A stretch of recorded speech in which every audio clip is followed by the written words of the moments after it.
জুমার মুসল্লিগণ, বিগত জুমায় নামাজ সম্পর্কে বলতেছিলাম, আমরা শুনেছিলাম। সেখান থেকে আজকে খুতবা আমি শুরু করব নামাজের পদ্ধতি এবং নামাজের দোয়াগুলো। অনেকে আমরা জানি না, জানা নাই, বা অনেকের দোয়া জানা আছে কিন্তু পদ্ধতি জানা নাই যে কি হিসাবে নামাজগুলো আদায় করতে হবে। অনেক বন্ধুগণ 40-50 বছর ধরে বা 60-70 বছর ধরে নামাজ আমরা পড়ে আসছি, কিন্তু নামাজের পদ্ধতি আজও অবধি আমরা জানি না। নামাজের পদ্ধতি বা যেই পদ্ধতির নামাজ পড়তে হয় সেই মতো আমাদের নামাজ হয় না। আর জেনে রাখবেন, নামাজ যেভাবে আল্লাহ রাসূল বলেছেন যে সাল্লু কামা রাআইতুমুনি উসাল্লি, যেভাবে আমাকে নামাজ পড়তে দেখছো সেভাবে নামাজ পড়ো। সেভাবে যদি নামাজ না হয়, আমরা না পড়িতে পারি, তাহলে নামাজের আমরা সওয়াব বা নেকি পাবো না, সেখান থেকে আমরা বঞ্চিত থাকবো, নামাজ আদায় হবে না। আসি আমরা সেগুলো শুনি, যার মধ্যে যেটা কমি আছে আল্লাহ রাব্বুল আলামিনের কাছে আশা করি যে সেটা আমরা শুধরে নেব এবং সঠিক যেটা পদ্ধতি সেই পদ্ধতিতে আমরা নামাজ আদায় করব। এটা কেউ মনে করবেন না যে আমি অনেক বছর ধরে 40-50 বছর ধরে নামাজ পড়ে আসছি, তাই বলে আমার কোনো ভুল নাই নামাজের মধ্যে বা আমার নামাজ সঠিক হচ্ছে, সেটা বলবেন না। ভালোভাবে শ্রবণ করে আপনি নিজের বিবেক দিয়ে আপনি নিজে ভাববেন যে আমার নামাজ সঠিকভাবে হচ্ছে কি হয়নি। কেরাত থেকে ফারিগ হয়ে যেয়ে এবার আল্লাহু আকবার বলে দুই হাতকে ঘাড় বরাবর বা কান বরাবর উঠিয়ে নিয়ে, যাকে রাফউল ইয়াদাইন বলা হয়, দুই হাতকে উঠাতে হবে। রুকুর আগে উঠাতে হবে, রুকুতে যাওয়ার আগেও রাফউল ইয়াদাইন দুই হাতকে উঠিয়ে নিয়ে এবার রুকুর জন্য ঝুঁকতে হবে, রুকুর জন্য যেতে হবে। রুকুতে যাওয়ার পর দুই হাতের অঙ্গল বা লোকগুলো যেন ফাঁকা ফাঁকা থাকে, দোনো হাতের লোকগুলো ফাঁকা ফাঁকা থেকে ভালোভাবে হাঁটুকে বা ঘুটনা যাকে বলি বা আমরা সাধারণত হাঁটু বলি, এই হাঁটুকে ভালোভাবে লোক দিয়ে হাত দিয়ে ধরে নিতে হবে, শক্তভাবে ধরে নিতে হবে। অনেক লোক কি করি যে হাত এমনি রাখি, লোকগুলো জমা জমা হয়ে রাখে, শুধু আমরা হাঁটুখান ধরে রাখি। জি না, লোকগুলো ফাঁকা ফাঁকা থাকবে এবং হাঁটুকে ভালোভাবে শক্তভাবে ধরে থাকতে হবে। কারণ কি? এর কারণ হলো কোমর থেকে যতক্ষণ উপরে আপনার ভার রয়েছে, এই ভারখানি হাতের উপরে থাকবে। তার জন্য রাসূল সাল্লাল্লাহু আলাইহি ওয়াসাল্লাম বলছে যে সর্বপ্রথম তোমরা হাঁটুকে শক্তভাবে মজবুত করে ধরে নেবে। মজবুত করে ধরে নিয়ে হাতের মধ্যে যেন কোনো খাম না থাকে বা হাতের মধ্যে যেন কোনো লুজ পান না থাকে। হাত একবারে রুকুতে যাওয়ার সময় রডের মতন সোজা হয়ে থাকবে। সেখানে রুকুর দোয়া পড়বে। রুকুর দোয়া আমরা শুধু একটাই জানি যে রুকুতে দোয়া পড়তে হবে সুবহান রাব্বিয়াল আযীম। অনেক লোকেরা জানা আছে, এটাই শুধু জানা আছে। সুবহান রাব্বিয়াল আযীম কয়বার? মাত্র 3 বার। এর লিমিট হলো, কোরআনের লিমিট হলো 3 বার। এটা শুধু একটা, এটারই দোয়ার লিমিট হলো যদি সুবহান রাব্বিয়াল আযীম কেউ পড়ে তাহলে 3 বার থেকে কম নয়, 3 বার পড়বে। 3 বারের চেয়ে বেশি জয়বার পারবে, 4 বার পারবে, 5 বার, 6 বার, 7 বার, জয়বার। এটা নয় যে আপনাকে 3 বার পড়লে বিজয়ী পড়তে হবে, 3 বার পড়লাম, 5 বার পড়লাম, 7 বার পড়লাম, সেটা নয়। কমের লিমিট বলা হয়েছে যে 3 বার কম করে, এই একটা দোয়া 3 বার কম করে, আর বেশি লিমিট কোনো নাই, আপনি জয়বার পারবেন। একখানা দোয়া হলো রুকু। দ্বিতীয় দোয়া, এই দোয়া চেয়ে আরো বেশি অনেক নেকি বা অনেক পাওয়ারফুল, বুখারী এবং মুসলিম শরীফের হাদিস। আরো 2-3টা দোয়া আপনাকে বলছি। এরপরে রয়েছে মুসলিম শরীফের সুবহান কুদ্দুসুন রব্বুল মালাইকাতু ওয়ার রূহ, সুবহান কুদ্দুসুন রব্বুল মালাইকাতু ওয়ার রূহ। এই দোয়াটা জয়বার ইচ্ছে কয়বার পড়তে পারেন, একবারও পারেন, দুইবার, তিনবার, চারবার, জয়বার ইচ্ছে পড়তে পারেন। এই দোয়া ছাড়া এরপরে যতগুলো দোয়া আসবে জয়বার ইচ্ছে কয়বার পড়তে পারবেন। দুইটা হলো। আর একখানা দোয়া সুবহানাকা আল্লাহুম্মা রব্বানা ওয়া বিহামদিকা আল্লাহুম্মা ইগফিরলি। সুবহানাকা আল্লাহুম্মা রব্বানা ওয়া বিহামদিকা আল্লাহুম্মা ইগফিরলি। তিনটা দোয়া হলো। রুকুর সবটি দোয়া, সমস্ত রুকুর দোয়া, রুকু এবং সাজদা দোনো জায়গায় এই দোয়াগুলো পড়া যায়। 4 নম্বর দোয়া হলো সুবহানা দিল জাবারুতি ওয়াল মালাকুতি ওয়াল কিবরিয়াই ওয়াল আযমতি। সুবহানা দিল জাবারুতি ওয়াল মালাকুতি ওয়াল কিবরিয়াই ওয়াল আযমতি। 4খানা দোয়া বললাম, আরো অনেকগুলো দোয়া আছে, সেগুলো বলতে যাচ্ছি না। সাধারণত এই দোয়াগুলো ছোট্ট দোয়া আছে, সহজ দোয়া আছে।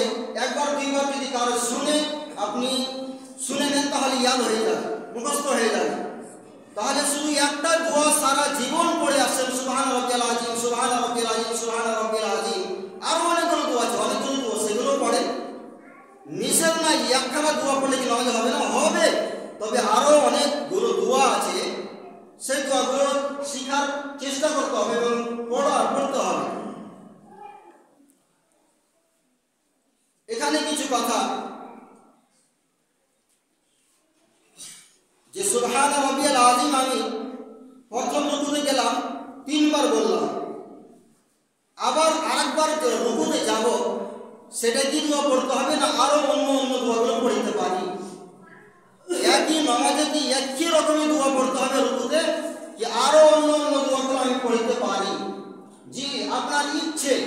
এক রুকুতে একটাই দোয়া পড়বেন, তবে আরো অন্য রুকু যাবেন অন্য অন্য দোয়াগুলো যেটা ইচ্ছা আপনি সেটাই পড়তে পারেন।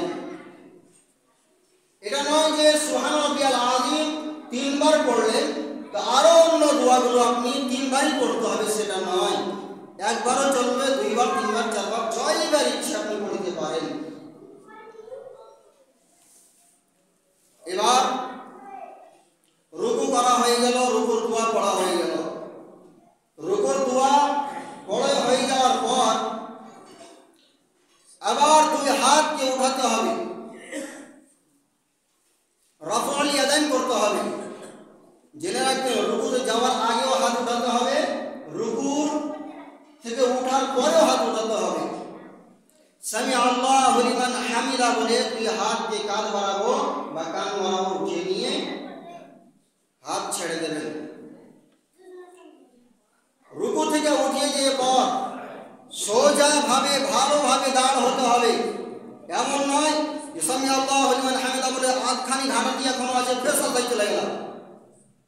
এখানে একটা দোয়া আছে, দোয়াটা পড়তে হবে আপনাকে। দাঁড় হয়ে সামি আল্লাহু লিমান হামিদা বলে ভালোভাবে দাঁড় হয়ে যায়, যেন হাড়টির জোর পর্যন্ত লেগে যায়। সে সময় দাঁড় হয়ে থেকে বলতে হবে রব্বানা লাকাল হামদ। এখানে 4 রকম ভাবে দোয়া পড়তে পারেন। প্রথম হলো কেউ সামি আল্লাহু লিমান হামিদা বলে রব্বানা লাকাল হামদ শুধু এইখানেই বলে যদি সাজদায় চলে গেলেন যথেষ্ট। আরো যদি কেউ এর আগে লাগিয়ে দেয় আল্লাহুম্মা রব্বানা লাকাল হামদ তবুও বলতে পারে। 2 নম্বর হলো যে সুবহান রব্বানা লাকাল হামদ বা আল্লাহুম্মা রব্বানা লাকাল হামদ। এবার গোটাই দোয়া যদি কেউ পড়ে রব্বানা লাকাল হামদ হামদান কাসীরান তাইয়িবান মুবারাকান ফীহি, বা শুরুতে আল্লাহুম্মা লাগিয়ে দিয়ে আল্লাহুম্মা রব্বানা লাকাল হামদু হামদান কাসীরান তাইয়িবান মুবারাকান ফীহি 4 ভাবে পড়তে পারে। তাহলে মনে রাখতে হবে যে রুকু থেকে উঠে যাওয়ার পর সামি আল্লাহু লিমান হামিদা বলে একে বলে কওমা বলা হয়। কওমা করতে গিয়ে ভালোভাবে দাঁড় হয়ে থাকতে হবে এবং এই দোয়াটা পড়তে হবে। আচ্ছা, যারা নামাজ পড়ি আর সামি আল্লাহু লিমান হামিদা বলে এখন পর্যন্ত ভালোভাবে দাঁড় হয়নি, আবার রুকুতে চলে গেলাম, তারাকে জিজ্ঞাসা করবো এই দোয়াটা কোন জায়গায় পড়লেন? এতক্ষণ যে দোয়াটা পড়তে সময় লাগবে, রব্বানা লাকাল হামদু হামদান কাসীরান তাইয়িবান মুবারাকান ফি, দোয়াটা কোন সময় আপনি পড়লেন যে এখন পর্যন্ত ভালোভাবে দাঁড় হয়নি, আবার সাজদায় চলে গেলেন। এখানে একটা দোয়া আছে, ভালোভাবে দাঁড় হয়ে যে দোয়াটা পড়তে হবে। এখানে একটা ইখতিলাফি মাসালা, ঝগড়ার মাসালা রয়েছে। জানি না কয়টা লোকের জানা আছে, বেশিরভাগ লোক হয়তো জানেন না।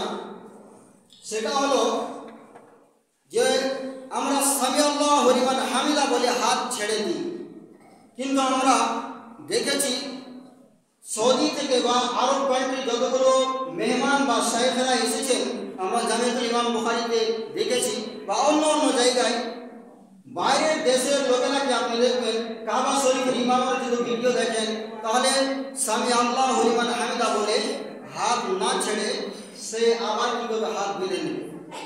অনেক লোক হয়তো লক্ষ্য করবেন সামি আল্লাহু লিমান হামিদা বলে আমরা হাত ছেড়ে দিই, কিন্তু তারা কি করবে, আবার হাত বেঁধে নেবে। হাত বেঁধে নিয়ে সেইটা দোয়া পড়বে কি, রব্বানা লাকাল হামদু হামদান কাসীরান তাইয়িবান মুবারাকান ফি।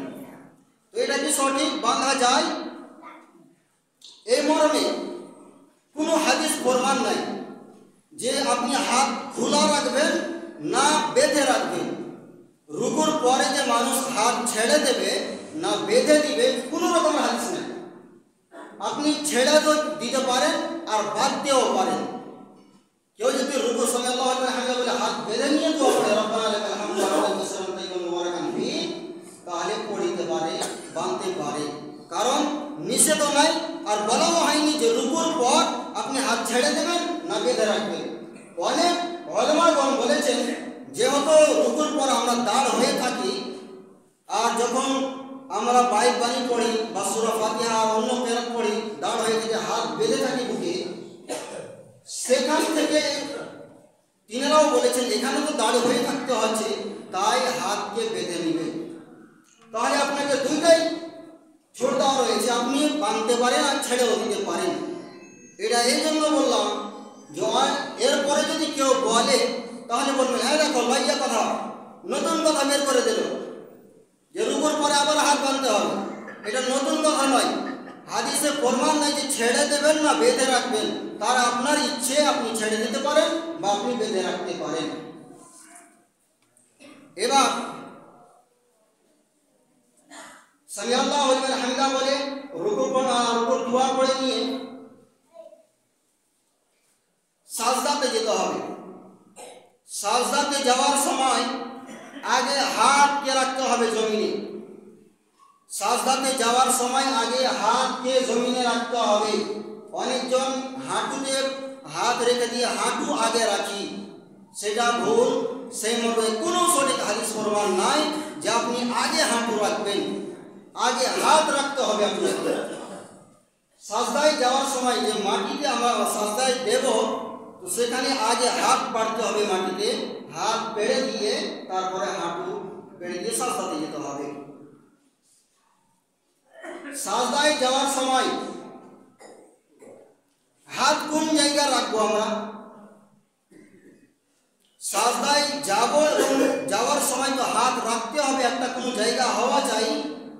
তাহলে সেখান জায়গা হলো যে আপনি ঘাড় বরাবর বা কানের বরাবর, এই দুই জায়গার কোনো বরাবর আপনি হাত রাখতে পারেন। সাজদাতে মাটিতে যে হাত রাখবেন, ঘাড়ের বরাবর বা কানের বরাবর, এই দুই জায়গায় হাত রাখতে হবে। আর হাত রাখার সময় হাতের অঙ্গ লোকগুলো জমা জমা থাকবে, এই মতো ছিদ্রে থাকবে না, ফাঁক ফাঁক থাকবে না, বরং সাজদায় যাওয়ার সময় হাতের অঙ্গগুলো জমা জমা থাকবে, লেগে থাকবে। এবং সাতখানা জিনিস মাটিতে লেগে থাকবে। আপনার শরীরের সাতখানা অঙ্গ মাটিতে টাচ থাকবে, লেগে থাকবে। সাতখানা কি? প্রথম হলো দুই হাতকে মাটিতে রাখতে হবে, দুটা হলো, আর দুই টাকনু মাটিতে টিকে রাখতে হবে। চারটা হলো দুই পায়ের লোক, পাকে খাড়ো করে দিয়ে লোককে মুড়িয়ে থাকতে হবে, মুড়ে নিয়ে পশ্চিম দিকে লোকের মাথাটা রেখে পাকে জমিনের মধ্যে লাগিয়ে রাখতে হবে। অনেকজন সাজদা থেকে পা ছেড়ে নিয়ে পা চাটতে হবে না। আর এখানে আরেকটা কথা যেন মনে থাকে যে যখন আমরা দাঁড় হয়ে থাকি পায়ের মধ্যে ফাঁক থাকে, গ্যাপ থাকে, কিন্তু সাজদায় যাওয়ার সময় পাকে জড়ো করে নিতে হবে। সাজদায় যাওয়ার সময় পাকে জড়ো করে নিয়ে দুই পায়ের লোককে মুচড়ে নিয়ে পশ্চিম দিকে মুখ করে নিয়ে পাকে জমিনের মুখ টিকিয়ে রাখতে হবে। 6টা হলো। এবং 7 নম্বর বলা হয়েছে কপাল এবং নাককে জমিনের মধ্যে জমিনে আপনাকে লাগিয়ে রাখতে হবে। কপালে উঠাতে পারবেন না, নাকও উঠাতে পারবেন না, নাকও জমিনে লাগিয়ে রাখতে হবে। কপাল এবং নাক মাথার মধ্যেই আছে, তাই হাদিসের ব্যাখ্যাকারীরা বলেছেন যে এটা একখানা জায়গা, একটাই জায়গা, ওই জন্য 7টা বলা হয়েছে। কিন্তু আমরা যদি এমনি সাধারণত বলি তাহলে 8টা বলতে হবে, কারণ কপাল আলাগ নাক আলাগ। কপাল আর নাককেও মাটির মধ্যে লাগিয়ে রাখতে হবে। এবং হাতকে পেটের সঙ্গেও নয়, বুকের সঙ্গেও নয়, বা এই রানের সঙ্গেও নয়, কিছুর সঙ্গে যেন হাত টাচ না থাকে।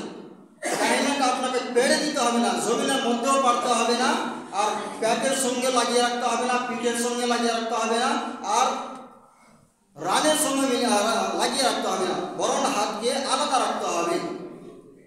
জামাতের সঙ্গে যদি নামাজ পড়েন তাহলে খুব হাতকে যেন ফেলিয়ে না থাকে যে অন্য জনা কষ্ট পাবে, এমনভাবে রাখবেন হাত যেন হাতের মতো ফাঁকা থাকে, লেগে না থাকে, আর অন্য জনা যেন পাঁজরে যে থাকবে সে কষ্টও না পায়, এইভাবে রাখবেন। আপনাকে বলা হয় কি হ্যাঁ এইভাবে রাখবেন, বা খুব একবার দূরত্ব রাখবেন যেন অন্য জনাও কষ্ট না পায়, আপনার বডির মধ্যে হাত যেন টাচে না থাকে এবং মাটিতেও যেন টাচে না থাকে। এবার সাজদা হয়ে গেল। সাজদার দোয়া সেগুলোই দোয়া করতে হবে। রুকু সাজদার দোয়া একই রকম দোয়া, শুধু সুবহান রাব্বিয়াল আলা সাজদাতে পড়তে হবে আর সুবহান রাব্বিয়াল আযীম রুকুতে। এই দোয়া ছাড়া যতগুলো দোয়া আছে সমস্ত দোয়া রুকুতে যা পড়বেন সাজদাতে পড়তে হবে। মানে সুবহানাল্লাহি মালাইকাতু রুকুতেও সাজদাতে, সুবহানাকাল্লাহুম্মা রাব্বানা ওয়া বিহামদিকা আল্লাহুম্মা ইগফিরলি রুকুতেও সাজদাতে পড়বেন।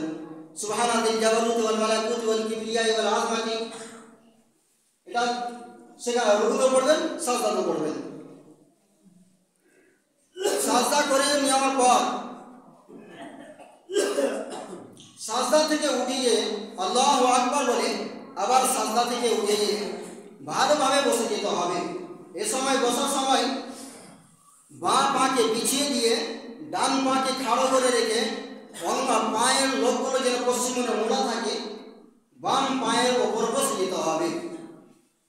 এখানে যদি কেউ দুনো পাকে খাড়ো করে রাখে, দুই পাকে দাঁড় করে রাখে, তাহলে দাঁড় করে রেখে পায়ের উপরে গুল্লা যাকে বলি, গুল্লার ওপরে যদি কেউ বসে সেটাও সঠিক বসতে পারা যায়।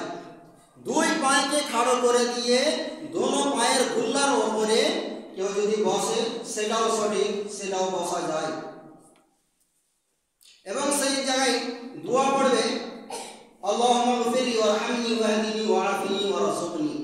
এখানেও অনেক মানুষ তাড়াহুড়া করি যে সাজদা থেকে উঠে গেলাম আবার সাজদা চলে গেলাম, আল্লাহু আকবার বলে এখন শেষ হয়নি আবার আরেক সাজদাতে চলে গেলাম।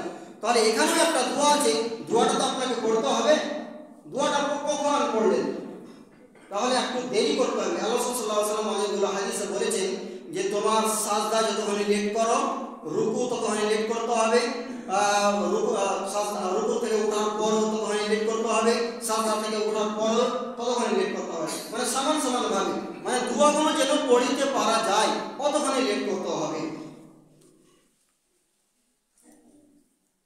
আরেকটা দোয়া আছে, যদি এখানে এই দোয়াটা কাউরে জানা না থাকে, রব্বানা আল্লাহুম্মা ইগফিরলি ওয়ারহামনি ওয়াহদিনি ওয়াআফিনি ওয়ারযুকনি, এই দোয়া যদি কাউরে জানা না থাকে তাহলে বলবে শুধু রব্বিগফিরলি রব্বিগফিরলি, দুইবার রব্বিগফিরলি রব্বিগফিরলি, এই দোয়াটা পড়া যায়। তো আল্লাহ রাব্বুল আলামিনের কাছে আমরা দোয়া করি যে আল্লাহ রাব্বুল আলামিন আমরা যারা নামাজ পড়ি বা আমাদের যে নামাজ পড়াতে ভুল ত্রুটি হয়ে থাকে সেই ভুল ত্রুটিকে ক্ষমা করে দিয়ে আমাদের নামাজের পরিপূর্ণ সওয়াব দান করুন, আমিন। এবং যারা এতদিন পর্যন্ত আমরা জানিনি আজকে জানলাম, তাহলে আজকে সঠিক পদ্ধতি আমরা আমরা নামাজ পড়ার চেষ্টা করব। আল্লাহ রাব্বুল আলামিন আমাদেরকে তৌফিক দান করেন। আলহামদুলিল্লাহি ওয়াহদাহ ওয়াসসালাতু ওয়াসসালামু আলা মান লা নাবিয়্যা বা'দাহ, আম্মা বা'দ। আউযু বিল্লাহি মিনাশ শাইতানির রাজীম। বিসমিল্লাহির রাহমানির রাহিম। ইয়া আইয়ুহাল্লাযীনা আমানু ইযা নুদিয়া লিস-সালাতি